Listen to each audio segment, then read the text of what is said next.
భ్రష్టులను అధికారం ఆకర్షిస్తుంది. నేడు అధికారం అధర్మానికి వసంతం అయింది.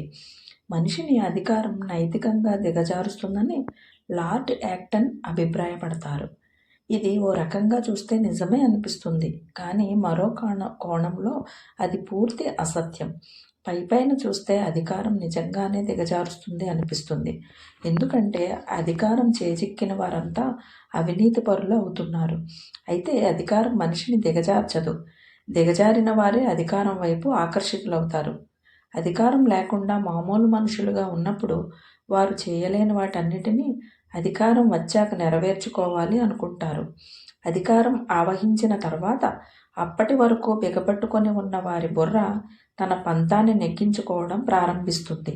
అంతవరకు ఆ నీచత్వం అదును లేక మొలకెత్తకుండా పడి ఉన్న విత్తనం వలె ఉండి అధికారం రాగానే ప్రాణం పోసుకుంటుంది. అప్పుడు అధికారం వారిలో మొగ్గతొడుగుతున్న దుర్నీతి, అధర్మపూరితమైన విషపుష్పాలకు ఒక వసంత ఋతువు అవుతుంది.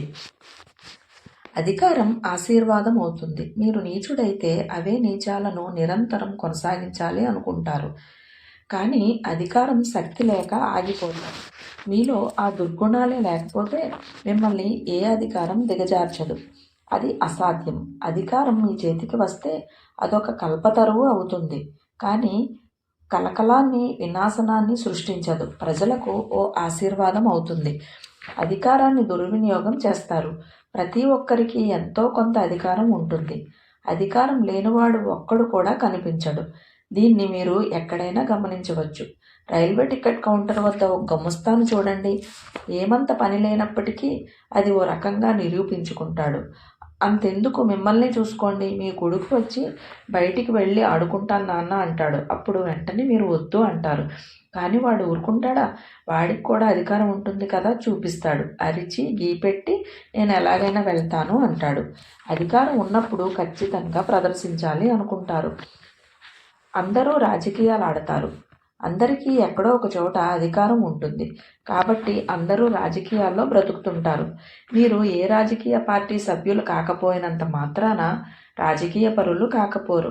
మీకు ఉన్న ఏ చిన్నపాటి అధికారాన్ని దుర్వినియోగం చేసినా మీరు రాజకీయ పరులే, చేయకపోతే కారు. మీ అధికారం దుర్వినియోగం అవ్వకుండా చూసుకోండి. అది మీ విధానంలో ఓ కొత్త కాంతిరేఖ అవుతుంది. మిమ్మల్ని శాంతపరిచి కేంద్రీకృతుల్ని చేస్తుంది.